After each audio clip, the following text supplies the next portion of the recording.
Hi, Cancer. This is Mimi with Divination by Mimi. Welcome to your May 2018 tarot reading. Quick announcements. I would love it if you subscribed if you haven't done so already. That would be great. That way we can keep in touch. We can communicate as sort of a family. And also you can set notifications to get your readings if this reading does fit with you or resonate with you. Also click like if you found that it helped you, if you did like it. In addition, if you'd like a personal reading, please email me at mimimemes@hotmail.com. That email address and pricing is in the description box below the video. Comment or question, leave that in the comment section. I'd love to interact with you. And one last notice or announcement is a major transit that's going to be affecting everyone. So I'm sort of prefacing every reading with this. On the 15th of May, Uranus is moving into Taurus. Uranus is at uranium. It's an unpredictable, chaotic, guaranteed change energy, and it's moving into the second house of Taurus, ruled by Venus.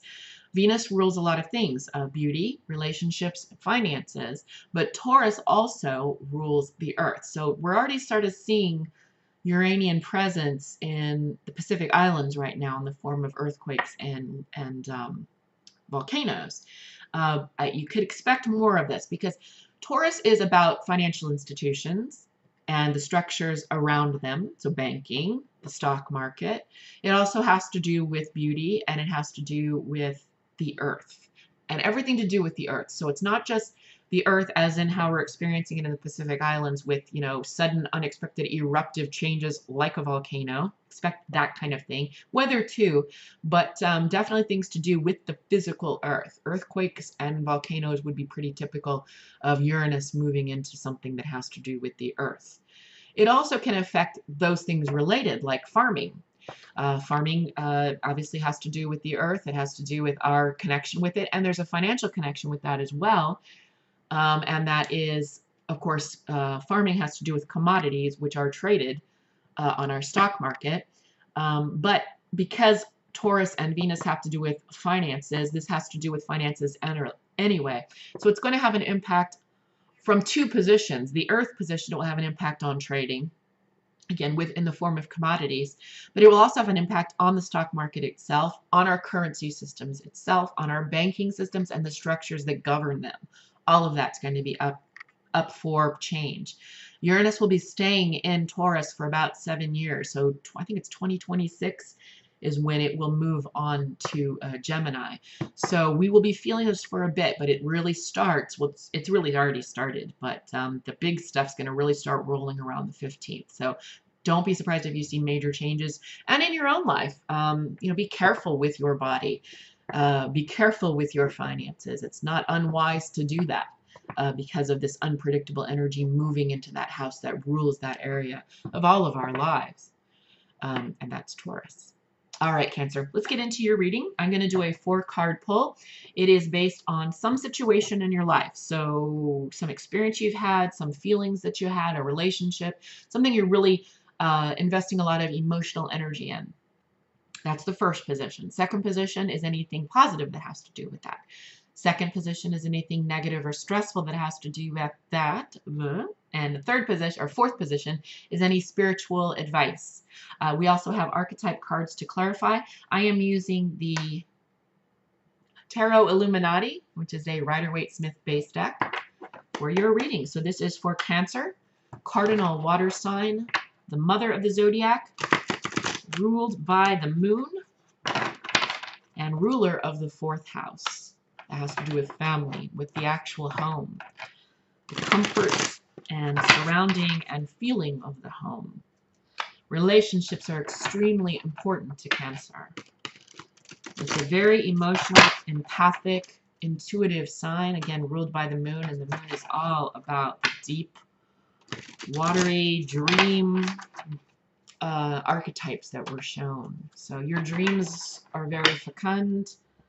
Your intuition is usually right on the money, and you pick up on people's energies very easily. I mean, I'm a Cancer ascendant and a lunar Pisces, and go into a large mall or a big concert, it can't happen too often because I'm absolutely drained afterwards. And I would imagine most Sun Cancers are the same, or Cancer ascendants, moon, or or Venus.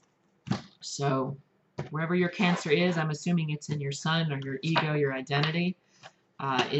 You are empathic, but you have to be careful about how much energy you allow in and your boundaries, how much you put yourself out there. All right. Holy Hecate, what is going on with Cancer for May? Excuse me, I keep saying June. May 2018. Our cardinal water moon babies, 4th house rulers, maternal nurturing figures, regardless of gender. What is going on with Cancer? Thank you. Prince of Swords. This is a Knight of Swords energy. This would be a Gemini. Okay? Positive aspect is the 5 of Wands. And the 5 of Wands is usually healthy competition or healthy, not unpleasant bantering. It's an argument, no doubt. It's a disagreement that you're having here, but it's actually something that serves to help you grow. So it could be a Gemini in your life. It could be a Gemini that's a intimate partner, a child. It could also be a boss, a colleague. This energy, this Gemini energy, Mercurial energy, is challenging you in some way, and that challenge is good. You're growing from it. Negative or stressful aspect is the Prince of Cups in reverse. This is the Scorpio, no, this is the Pisces card in reverse. So you're sitting in an intellectual energy right now, but there's a stressful part of it, which is your emotional energy. Prince of Cups would be Knight of Cups, which would be Pisces. So Pisces, the low octave is, well, it's ruled by Neptune, so that can be deceptiveness, it can be manipulation, it can also be kind of depressiveness, right? Escapism. So if this is your energy, and this is totally within your control, these are all minor arcana and court cards here, right? So these are likely people. There could be a Pisces in your life. So if we're talking about maybe a child or a partner or a colleague, there is another player in this, which is a Piscean energy on the low octave, which can be melodramatic, as I said, deceptive, depressive, and escapist.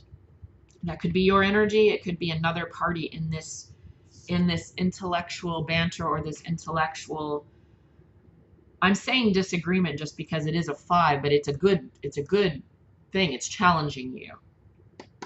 So it could be that there's a Gemini in your life that is focusing your attention on a Pisces that you may not be seeing.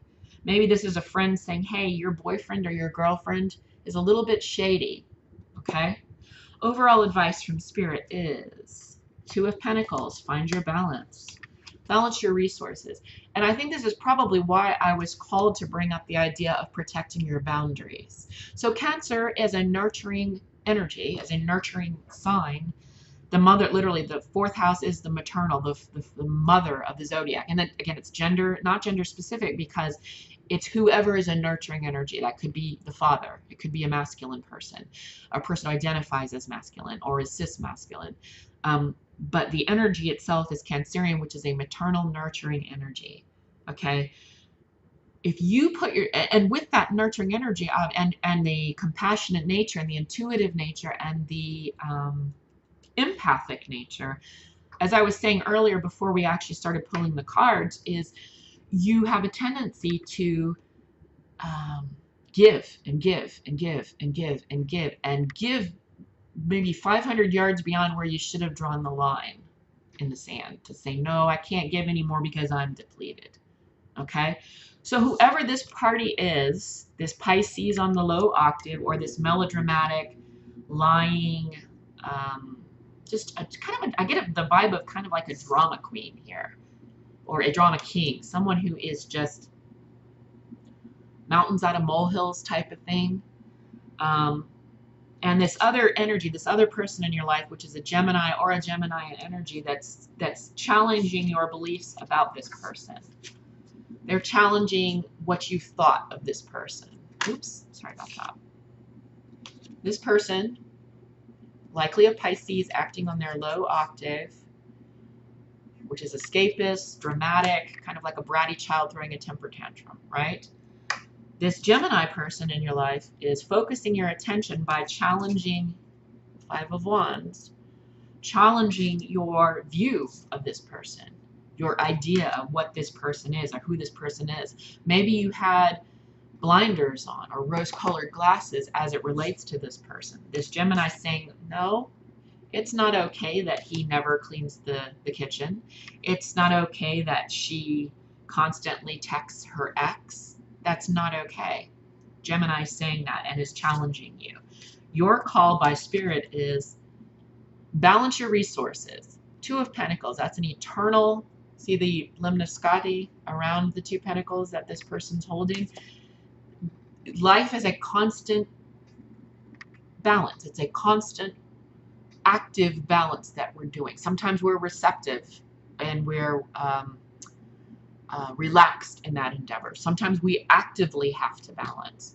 You're at a point in your life where you have to assert the understanding of your balance with this person, because this person is right. What they're making you think about this person, about this Pisces, is right. You can trust this Gemini, and they're challenging you about this other party, this Pisces in your life. And if you choose not to push this Pisces out of your life, maybe you love this person and this is just a quirky part of them where they oh, woe is me. It's, oh my God, everything happens to me and never has anything to do with me. It's never my fault. It's always someone else's fault. This kind of bratty temper tantrum energy. Now that your friend here, your Gemini, who's doing right by you by challenging your beliefs about how to handle that, now you know, okay, this is their nature, but I have to take care of myself. I have to set my boundaries. I have to say, okay, be me. I can be there for this person. I can listen to this person, but then I have to go back to me. If it gets to the point where their view of the world challenges me so much that it's starting to have, it's tasking me to sit there and nod my head when you absolutely think what they're saying is bullshit, is taxing you. If it's starting to get on your nerves, then set yourself some distance. And they'll have to understand. So listen to your Gemini friend. Whoever's in your life that's giving you this advice and challenging your ideas about this other person that's been taxing you, stressing you. Listen to them. And then start setting those boundaries. Start saying, you know what? No, thanks. I've listened long, nodded my head long enough about woe is me for you. Now I'm going to get back to my real world in my life and take a shower and take all of that off of me, that energy you've just laid on me, and move on and take care of myself. In other words, this is a call to self-care and an awareness of what this energy is so that you don't actually get too connected or take on this woe is me onto yourself and drain you, because I think right now you're feeling drained. So listen to this, friend. I'm going on and on. All right, Cancer, I hope this helped. Again, if you have questions or comments, leave them in the comment section below. And if you'd like a reading, email me at memes@hotmail.com. Again, all that information with pricing is in the description box below. Hopefully you subscribe, or hopefully I see you next month. Otherwise, you take care. Have a wonderful May. And look out for that Uranian energy when it moves into Taurus. Take care of the body. Take care of the finances in the home. Take care of your resources. All right. Much love, Cancer.